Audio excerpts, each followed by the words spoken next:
I was debating this morning whether I should wear my winter coat up here. It is a little chilly here, isn't it? Well, I know that you won't fall asleep this morning, unless you fall asleep really well in the cool air. When I got out this morning, I was going to go start the vehicle, and my front door said, I'll let you in, but I'm not letting, or I'll let you out, but I'm not letting you back in. I think it was just a one-way type thing, because when I opened that thing, it was creaking and groaning, and when I closed it, I'm pretty sure it locked me out. So we'll see what happens. When it's this cold outside, things don't like to work as they normally do. Even my pages are cold this morning, so hopefully my sermon isn't cold. And I am going to talk a little bit about the fire of God, so hopefully that'll warm things up. In today's story that we're going to look at with Elijah, we're going to look at the famous narrative of the prophets of Baal on Mount Carmel, where but King Ahab's troublemaker Elijah strikes again. Last week, we began learning about the cultural, religious background of King Ahab and the northern nation of Israel. So if you remember, the whole of the nation of Israel was split into two during King Solomon's reign because he was bringing in false gods into the nation, and God says he's going to take part of the kingdom away. And so the northern part of Israel consisted of 9 tribes. And it was about 5 generations after King David where we see these stories taking place with King Ahab and Elijah. And King Ahab and his wife Jezebel brought Baal worship into the nation. And so Baal is this god of rain and fertility, and so they worshipped him. And they committed terrible sins against God and against people by following this god, including child sacrifice. And because of this, God brought this prophet Elijah to the forefront to declare on oath that there is a curse that will be inflicted upon the nation of Israel at this time, which is that there's no rain, there's a drought. And while we have kind of an infliction of cold right now, they didn't have rain. And the book of James says that they were without rain for about 3.5 years. That's a serious amount of time where, hey, dugouts don't exactly get filled back up. Crops don't grow. And because of that, not only is there a lack of water, the crops aren't growing, which means there's a lack of food. The animals don't get fed.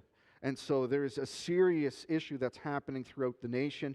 And this is a battle where God is going to uproot the worship of a false god, confront the nation of Israel, and humble a king and his wife.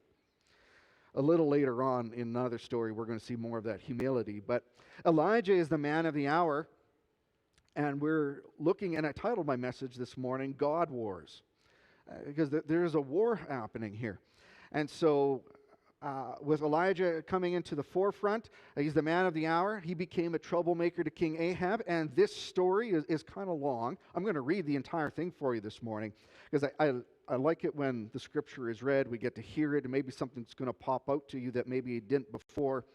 And then I think we'll look at some details a little later on. Hopefully it'll be interesting, and we'll draw out some application for us as well. So allow me to read 1 Kings chapter 18. And if you have your Bibles, you could follow along. Otherwise, it should be up on the screen for you. Or I should go this way, left hand. There we go. After a long time, in the 3rd year, the word of the Lord came to Elijah. Go and present yourself to Ahab, and I will send the rain on the land. So Elijah went to present himself to Ahab.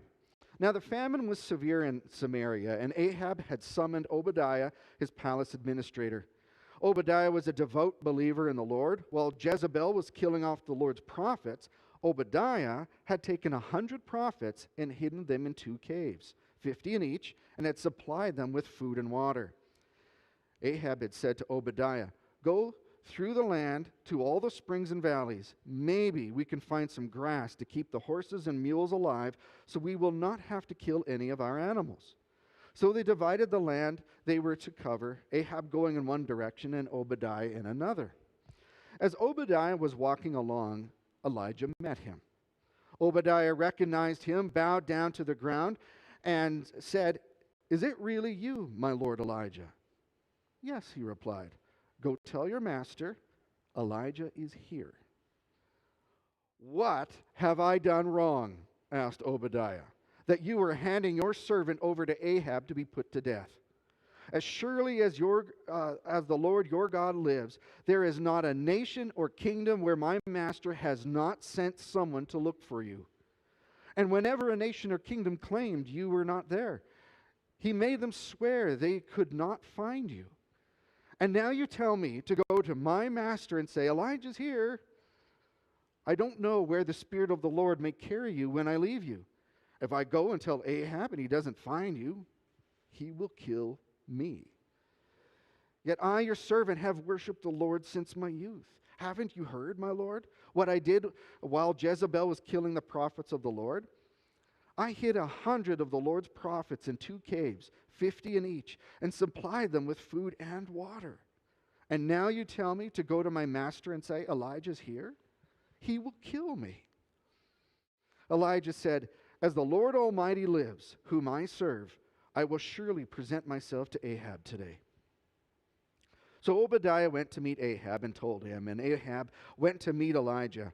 And when he saw Elijah, he said to him, Is that you, you troubler of Israel? I have not made trouble for Israel, Elijah replied, but you and your father's family have. You have abandoned the Lord's commands and have followed the Baals. Now summon the people from all over Israel to meet me on Mount Carmel, and bring the 450 prophets of Baal and the 400 prophets of Asherah who eat at Jezebel's table. So Ahab sent word throughout all Israel and assembled the prophets on Mount Carmel. Elijah went before the people and said, How long will you waver between 2 opinions? If the Lord is God, follow him. But if Baal is God, follow him. But the people said nothing. Then Elijah said to them, I am the only one of the Lord's prophets left, but Baal has 450 prophets. Get 2 bulls for us. Let Baal's prophets choose one for themselves, and let them cut it into pieces and put it on the wood, but not set fire to it. I will prepare the other bull and put it on the wood, but not set fire to it. Then you call on the name of your God, and I will call on the name of the Lord. The God who answers by fire, he is God. Then all the people said, What you say is good. Elijah said to the prophets of Baal, Choose one of the bulls and prepare it first, since there are so many of you. Call on the name of your God, but do not light the fire. So they took the bull given them and prepared it. Then they called on the name of Baal from morning till noon. Baal, answer us, they shouted. But there was no response. No one answered. And they danced around the altar that they had made. At noon, Elijah began to taunt them. Shout louder, he said. Surely he is a god. Perhaps he's in a deep thought, or busy, or traveling. Maybe he's sleeping and must be awakened. So they shouted louder and slashed themselves with swords and spears, as was their custom, until their blood flowed. Midday passed, and they continued their frantic prophesying until the time for the evening sacrifice. But there was no response. No one answered. No one paid attention. Then Elijah said to all the people, Come here to me. They came to him, and he repaired the altar of the Lord, which had been torn down. Elijah took 12 stones, one for each of the tribes descended from Jacob, to whom the word of the Lord had come, saying, Your name shall be Israel. With the stones he built an altar in the name of the Lord, and he dug a trench around it large enough to hold 2 seahs of seed. He arranged the wood, cut the bull into pieces, and laid it on the wood. Then he said to them, Fill 4 large jars with water, and pour it on the offering and on the wood. Do it again, he said, and they did it again. Do it a 3rd time, he ordered, and they did it a 3rd time. The water ran down the altar and even filled the trench. At the time of sacrifice, the prophet Elijah stepped forward and prayed, Lord, the God of Abraham, Isaac, and Israel, let it be known today that you are God in Israel, and that I am your servant and have done all these things at your command. Answer me, Lord, answer me, so these people will know that you, Lord, are God, and that you are turning their hearts back again. Then the fire of the Lord fell and burned up the sacrifice, the wood, the stones, and the soil, and also licked up the water in the trench. When all the people saw this, they fell prostrate and cried, "The Lord, He is God! The Lord, He is God!" Then Elijah commanded them, "Seize the prophets of Baal. Don't let anyone get away." They seized them, and Elijah had them brought down to the Kishon Valley and slaughtered there. And Elijah said to Ahab, "Go, eat and drink, for there is the sound of a heavy rain." So Ahab went off to eat and drink. But Elijah climbed to the top of Mount Carmel, bent down to the ground, and put his face between his knees. "Go and look toward the sea," he told his servant. And he went up and looked. "There is nothing there," he said. 7 times Elijah said, "Go back." The 7th time the servant reported, "A cloud as small as a man's hand is rising from the sea." So Elijah said, "Go and tell Ahab, hitch up your chariot and go down before the rain stops you." Meanwhile, the sky grew black with clouds. The wind rose, a heavy rain started falling, and Ahab rode off to Jezreel. The power of the Lord came on Elijah, and tucking his cloak into his belt, he ran ahead of Ahab all the way to Jezreel. That's one of the more famous of Elijah's stories, and I have 3 points I want to share with you this morning. The first is the return of the prophet in verses 1 to 15. As you heard in the story, God told Elijah to go talk with King Ahab, and he will bring the rain. The chessboard is set. First, God withheld the rain as a confrontation to show the futility of worshiping Baal, the god of rain. Now, God has moved the pieces on the proverbial chessboard and is about to declare checkmate so that everyone in Israel will know who is God. The famine lasted until the 3rd year.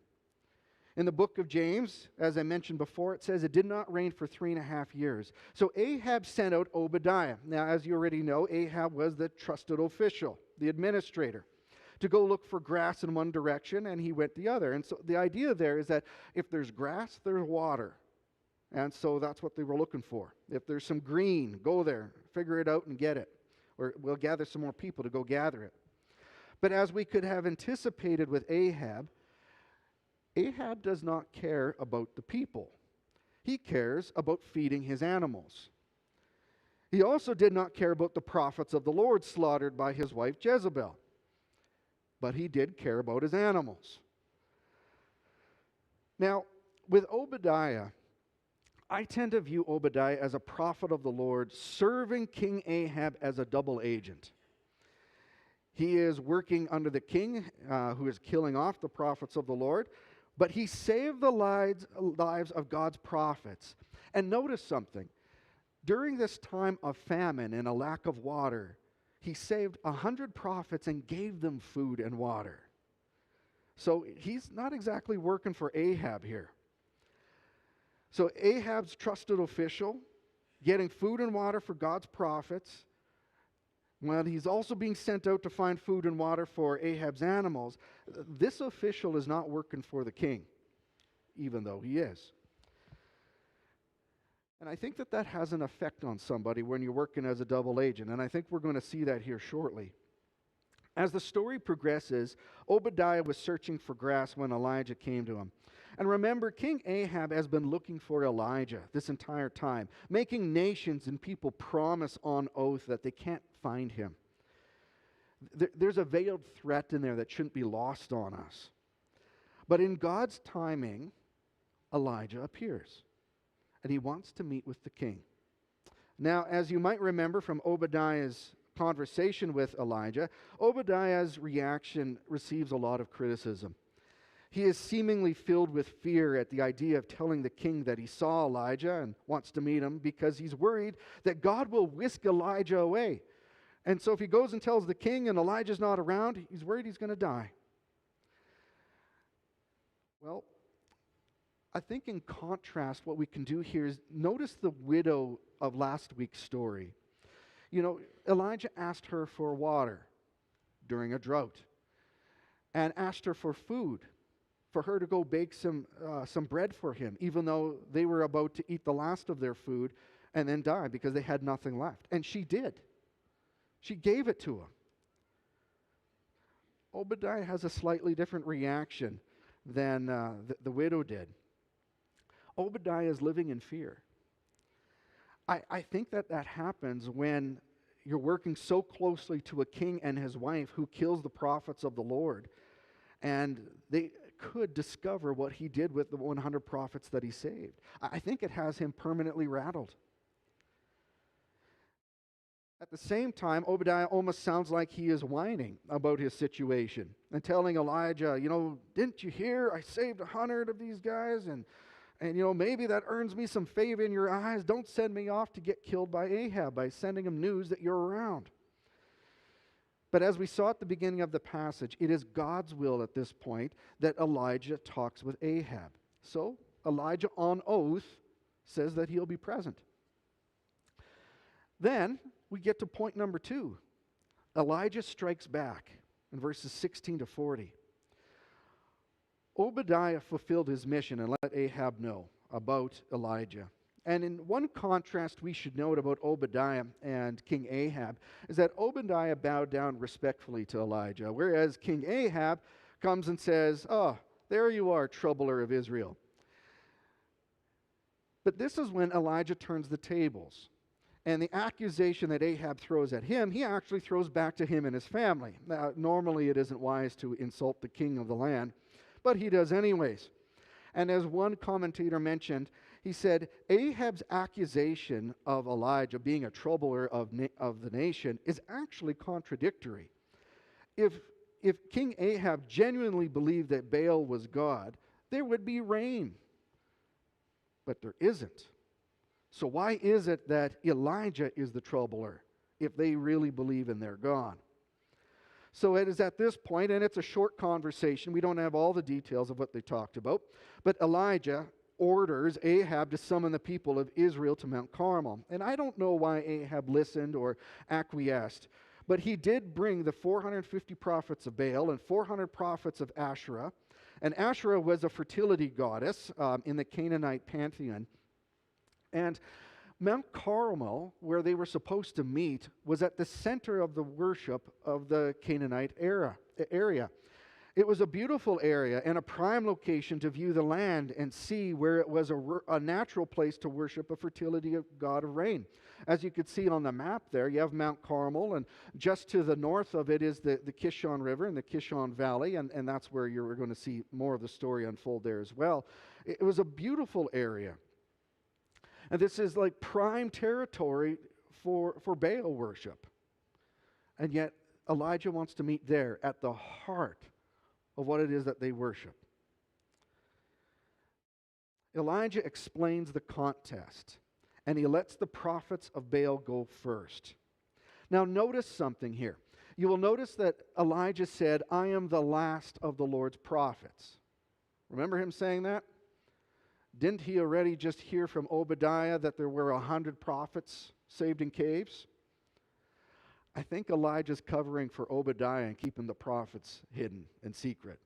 He's keeping the story going. And so Elijah explains this contest. He lets the prophets of Baal go first, and he's thinking that the fire of God or lightning, because often some translations might put lightning in there or fire in there, depending on how you view God's fire from heaven coming down, it's going to start burning the sacrifice. And he says, whoever answers by fire, he is God. How many of you here have ever played with fire during a drought? Outside. Have you ever thought about that part of this story? That, maybe starting a fire might be a problem when you're stuck on a mountain that has grass and everything else on it as well. You get kind of a picture here that, Elijah's playing with fire in more than one way. There could be trouble. However, during this episode, the prophets of Baal were able to go first. They were calling and dancing and probably even maybe having music and singing. Who knows what they were all doing. And then they were starting to slash themselves and draw the attention of Baal with their blood. Bloodletting was a rite of imitative magic to prompt a release of vital rain, according to one commentator. In other words, if blood was flowing from them, it was the same idea of asking for Baal to bring the rain to flow on them. And so Elijah taunts the prophets because there's no response. There's nothing. And he calls out asking if Baal's asleep. And at that point, that concept of asleep, which you'll see throughout scriptures, is often a euphemism for death.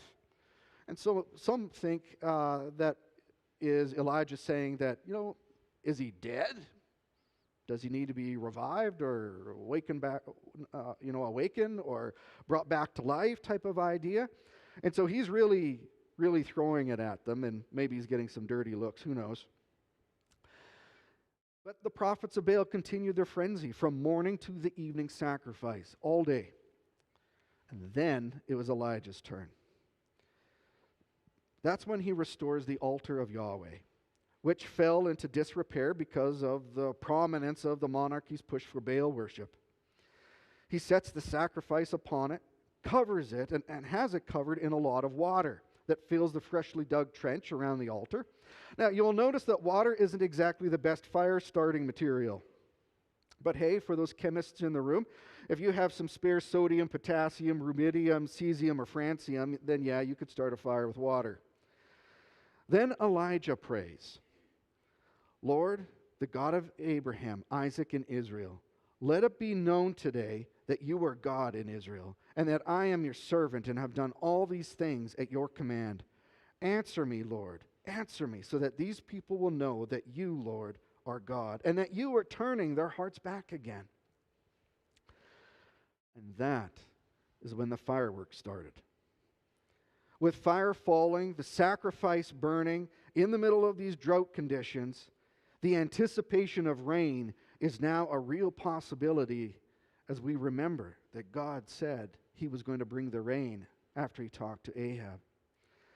And with the fire of God burning the sacrifice, it attests to God's presence and his acceptance of the sacrifice. And then there's 12 stones that he used to rebuild the altar.